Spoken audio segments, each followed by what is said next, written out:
빛을 따라서.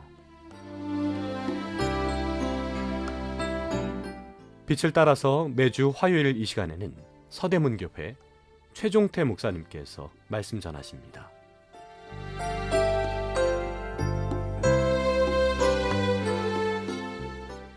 애청자 여러분 안녕하십니까?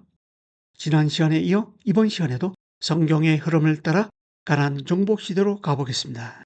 그 중에서 오늘은 여호수아 1, 2장 말씀을 통해 왜 강하고 담대하라 했을까라는 의미에 대해 은혜를 나누겠습니다. 신명기 3, 4장에서 모세는 모압 평지에서의 고별 설교를 끝으로 사명을 다하고 죽습니다. 그리고 가나안 땅을 정복하는 임무는 여호수아에게로 넘어갑니다. 그러고 나서 하나님께서는 여호수아를 영적으로 무장시키십니다. 여호수아 1장 6절에서 9절입니다. 강하고 담대하라. 너는 내가 그들의 조상에게 맹세하여 그들에게 주리라 한 땅을 이 백성에게 차지하게 하리라. 오직 강하고 극히 담대하여 나의 종 모세가 내게 명령한 그 율법을 다 지켜 행하고 우로나 좌로나 치우치지 말라. 그리하면 어디로 가든지 형통하리니 이 율법책을 내 입에서 떠나지 말게 하며 주야로 그것을 묵상하여 그 안에 기록된 대로 다 지켜 행하라. 그리하면 내 길이 평탄하게 될 것이며 내가 형통하리라. 내가 내게 명령한 것이 아니냐. 강하고 담대하라. 두려워하지 말며 놀라지 말라. 내가 어디로 가든지 내 하나님 여호와가 너와 함께 하느니라 하시니라. 여호수아는 모세와는 달리 어릴 때부터 백성들과 같이 자랐습니다. 그래서 여호수아에게는 권위에 대한 두려움이 있었습니다. 두려움은 여호수아에게뿐만 아니라 우리에게도 가장 큰 적입니다. 두려움은 열등감, 자신 없음, 우울증으로 나타납니다. 그래서 하나님은 강하고 담대하라고 명령하시면서 내가 너와 함께 하겠다라고 보증하십니다. 이런 하나님이 우리를 붙들고 계시겠다는 약속입니다. 강하고 담대하라는 말은 오늘 본문 말씀에서 3번 나옵니다. 성경 전체에서는 이 말이 365번 나옵니다. 하루에 한 번씩 해당되는 셈입니다. 강하고 담대하라는 이 명령은 단순히 긍정적인 사고가 아닙니다. 하나님의 명령입니다. 이 말씀을 받는 순간 우리는 용사가 됩니다. 폭풍이 몰아쳐도 두려워하지 않을 수 있습니다. 왜냐하면 하나님이 우리와 함께 하시고 붙들어 주시기 때문입니다. 따라서 돈이 없다고 낙심할 것도 아니고 아프다고 두려워할 것도 아닙니다. 일이 잘 안 풀린다고 해서 걱정할 것도 아닙니다.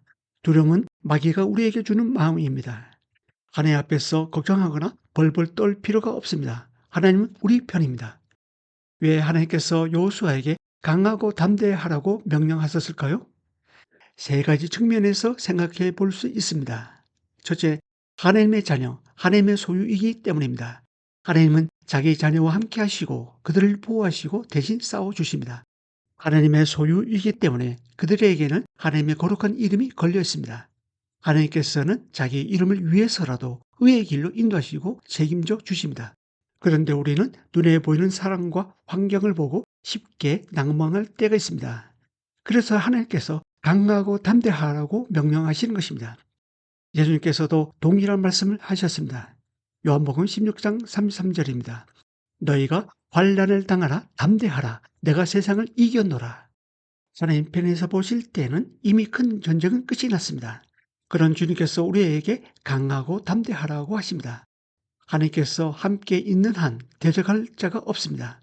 모세, 기드론, 바위 그리고 예수님의 제자들도 모두 동일했습니다. 임마누엘 하나님이 우리와 함께 하시면 모든 것이 달라집니다. 왜 하나님께서 여호수아에게 강하고 담대하라고 명령하셨을까요? 두 번째 이유는 7절과 같이 말씀을 지키는 데에는 담대함과 용기가 필요하기 때문입니다. 가나안 땅에 들어가 싸우는 이스라엘의 반응은 2가지였습니다. 두려워 떨거나 믿음으로 순종하거나 둘 중에 하나였습니다. 신명기 1장에서 가나안 땅을 처음 정복했을 때는 이스라엘의 마음이 녹았습니다. 하지만 여호수아 2장에서 가나안 땅을 2차로 정복할 때에는 가나안 땅에 사는 적들의 마음이 녹았습니다. 마음이 녹는다는 것은 믿음과 용기가 없어지는 것을 말합니다. 예전이나 지금이나 가나안 땅의 상황은 변한 것이 없습니다. 믿음과 마음의 차이가 있을 뿐입니다. 믿음에는 용기와 결단과 인내가 필요합니다. 이 용기는 원수와 대적과 싸우는 용기가 아닙니다. 여호와의 율법과 말씀을 지키는 용기입니다. 말씀대로 살기가 쉽지 않습니다. 하나님 말씀대로 살면 종종 고난과 손해가 따라옵니다. 그래서 하나님 말씀을 순종하는 데에는 용기가 필요합니다. 하나님 말씀이 어떻게 성취되는지를 확인하는 믿음, 우리의 삶 속에서 과연 말씀대로 되나 안 되나 실험하는 믿음과 용기가 필요합니다. 왜 하나님께서 여호수아에게 강하고 담대하라고 명령하셨을까요? 세 번째 이유는 그것이 평탄과 형통의 길이기 때문입니다. 8절에 보면 형통의 비결이 나옵니다. 형통은 저절로 주어지는 것이 아닙니다. 하나님 말씀을 주야로 묵상하고 그 가운데 기록된 대로 다 지켜 행할 때 옵니다. 영적인 빈익빈 부익부가 우리 가운데도 있습니다. 마태복음 25장 14절에서 30절에 보면 달란트의 비유가 나오는데 29절에 보면 무릇 있는 자는 받아 풍족하게 되고 없는 자는 그 있는 것까지 빼앗기리라고 나옵니다.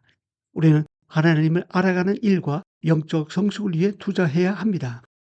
구원이 은혜로 주어진다고 해서 신앙생활도 은혜로 거저받고자 한다면 있는 것마저 빼앗겨 황폐해질 것입니다. 언제나 영적 게으름이 우리를 망하게 한다는 사실을 알아야 합니다. 우리가 하나님을 알아가고 영적으로 성숙해지는 일에 시간과 정성을 투자한다면 하나님은 더 큰 은혜를 부어주실 것입니다. 이런 하나님의 은혜를 사모하고 갈망해야 합니다. 가나안 땅에서의 형통과 안식의 비결은 아무것도 하지 않은 것이 아니었습니다. 하나님 말씀대로 순종하며 살 때 누릴 수 있는 것이 형통과 안식입니다. 여호수아 2장에서는 여리고 정탐꾼과 기생 라합의 이야기가 나옵니다. 정탐꾼은 민수기 13장에서처럼 각 지파에서 한 명씩 12명을 보낸 것이 아닙니다. 단 2명만 보냈습니다. 이 정탐꾼은 돌아온 뒤 긍정적인 보고를 합니다. 진실로 여호와께서 그 온 땅을 우리 손에 주셨으므로 그 땅의 모든 주민이 우리 앞에서 간담이 녹도이다. 39년 전 가데스 바네아에서 가나안 땅을 정탐했을 때와 상황이 달라진 것이 없습니다. 견고한 여리고 성과 잘 무장된 사람들은 40년이 지나도 똑같습니다. 차이는 여리고 정탐꾼 2명은 여리고 성이 아니라 그보다 더 크신 하나님을 바라봤다는 것입니다. 오히려 여호수아 2장 9절에서 14절을 보면 여리고 성 사람들이 간담이 녹을 정도로 두려워했다고 나옵니다. 그 이유는 하나님이 행하신 놀라운 일들을 그들이 들었기 때문입니다. 여호수아에서는 가나안 왕들이 하나님이 행하신 놀라운 소식을 듣고 두려워 떠는 장면이 모두 6번 나옵니다. 기생 라합도 하나님이 행하신 놀라운 일들을 듣고 알았습니다. 그래서 정탐꾼에게 구원을 요청했던 것입니다. 결국 여호수아 6장 22절부터 26절에서 이스라엘이 여리고 성을 함락할 때 기생 라합과 그의 가족, 그에게 속한 모든 것이 구원받을 수 있었습니다. 이 방송 듣고 계신 애청자 여러분, 평상시 우리가 무엇을 보고 사느냐가 중요합니다. 보이는 세상만 바라본다면 실망과 좌절뿐이겠지만 보이지 않는 하나님을 믿음의 눈으로 바라본다면 두려움 대신 담대함과 용기가 생기고 임마누엘의 하나님의 능력을 경험하게 될 것입니다. 한 주간도 강하고 담대하게 승리하는 저와 여러분이 될 수 있기를 바랍니다. 감사합니다.